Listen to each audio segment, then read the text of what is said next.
Social post channel ప్రేక్షకులకి మంత్రబలం కార్యక్రమానికి స్వాగతం. ఓం శారదా శారదాంబోజ వదనా వదనాంబుజే సర్వదా సర్వదాస్మాకం సన్నిధిం క్రియాతు. వ్యాసాయ విష్ణురూపాయ వ్యాసరూపాయ విష్ణవే నమో వై బ్రహ్మనిధయే వాసిష్ఠాయ నమో నమః. ఓం శ్రీ జ్ఞానసరస్వత్యై నమః.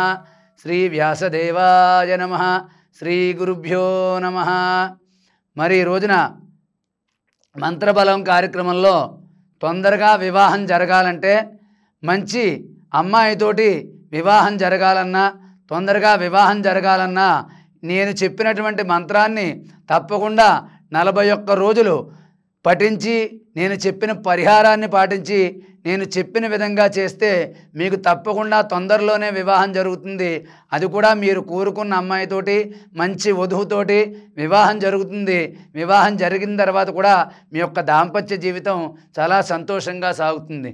కాబట్టి ఎవరికైనా సరే వివాహం ఆలస్యం అవుతున్నా, ఎన్ని సంబంధాలు చూస్తున్నా కుదరకపోయినా, ఎవరైనా సంబంధం కుదిరి మధ్యలో ఆగిపోయినా, లేకపోతే పెళ్లి చూపులు చూసి వెళ్ళి మళ్ళీ చెప్తామని వాయిదా వేస్తున్నా కూడా నేను చెప్పినటువంటి మంత్రాన్ని శ్రద్ధగా నేను చెప్పిన విధంగా చేసినట్లయితే మీకు తప్పకుండా మంచి సంబంధం కుదురుతుంది. మీ యొక్క వైవాహిక జీవితం చాలా సంతోషంగా ఉంటుంది. అదేమిటయ్యా అంటే, ఓం మూలి మూలి మహామూలి సర్వం సంక్షోభయ ఉపద్రవేభ్య స్వాహ. ఓం మూలి మూలి మహామూలి సర్వం సంక్షోభయ ఉపద్రవేభ్య స్వాహ.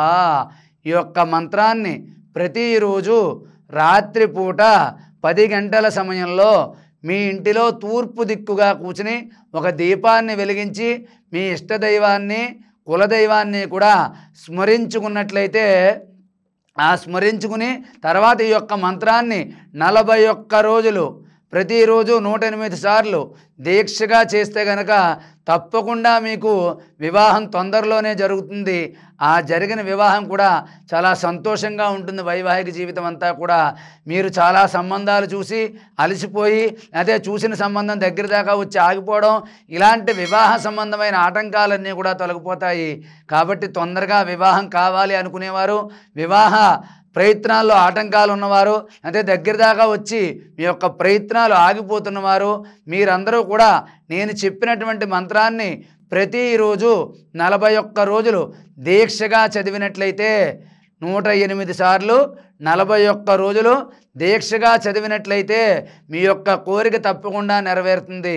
ప్రతిరోజు రాత్రి 10 గంటల సమయంలో తూర్పు దిక్కుగా దీపాన్ని వెలిగించి ఓం మూలి మూలి మహామూలి సర్వం సంక్షోభయ ఉపద్రవేభ్య స్వాహ.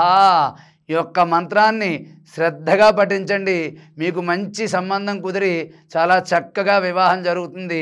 వివాహ ప్రయత్నంలో ఆటంకాలన్నీ తొలగిపోతాయి.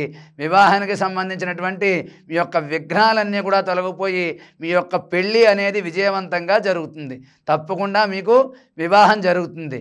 అదేవిధంగా ఈ మంత్ర జపంతో పాటు మీ ఇష్టదైవాన్ని, కులదైవాన్ని ఆరాధన చేయడమే కాకుండా, మీకు చేరువలో ఉన్నటువంటి, అంటే మీకు దగ్గరలో ఉన్నటువంటి సుబ్రహ్మణ్యేశ్వర స్వామి వారి యొక్క ఆలయానికి వెళ్ళి మంగళవారం నాడు కానీ, కృత్తికా నక్షత్రం నాడు కానీ ఆ సుబ్రహ్మణ్యేశ్వర స్వామి వారికి అభిషేకం చేయించుకుని ఎర్రని వస్త్రాన్ని సమర్పించి, వీలైతే ఆ యొక్క సుబ్రహ్మణ్యేశ్వర స్వామి వారికి మీరే స్వయంగా కళ్యాణం జరిపించండి.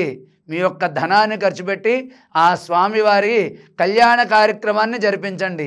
ఈ విధంగా కూడా మీకు వివాహ విషయంలో ఉన్నటువంటి ఆటంకాలన్నీ కూడా తొలగిపోయి తొందరలోనే వివాహం జరుగుతుంది. జరిగిన వివాహం, వైవాహిక జీవితం చాలా సంతోషంగా సాగుతుంది. కాబట్టి ఏదైనా సరే ఒక్క రోజులో అవ్వదు. ఏదైనా సరే ఒక్క రోజులో అవ్వదు. మనం ఈవేళ ప్రయత్నం చేసి ఈవేళ విజయాన్ని సాధించాలి అంటే కష్టం. దానికి ఒక దీక్ష అవసరం, పట్టుదల అవసరం, చేయడానికి కృషి అవసరం. అదేవిధంగా మంత్రం అంటే ఈ కలియుగంలో కలౌ స్మరణాన్ముక్తి, కలియుగంలో స్మరించడం చేతే ముక్తి జరుగుతుంది అని చెప్తున్నారు. కాబట్టి ఈ మంత్రాన్ని భక్తి శ్రద్ధలతో నమ్మకంతో స్మరించండి, జపించండి, ఈ యొక్క మంత్రాన్ని సాధన చేయండి. మీకు తప్పకుండా మంచి సంబంధం కుదిరి వివాహం జరుగుతుంది. కాబట్టి మీరందరూ కూడా ఈ మంత్రాన్ని పఠించి ఈ పరిహారం చేసి తొందరలోనే వివాహం ఆలస్యమైన వారందరికీ కూడా మంచి సంబంధాలు కుదిరి మీ అందరికీ కోరుకున్న వారితో వివాహం జరగాలని, జరిగిన తర్వాత కూడా మీ యొక్క దాంపత్య జీవితం, మీ వైవాహిక జీవితం చాలా సంతోషంగా ఆనందంగా సాగాలని చెప్పి అందరినీ ఆశీర్వదిస్తూ సర్వే జనా సుఖినో భవంతు. స్వస్తి.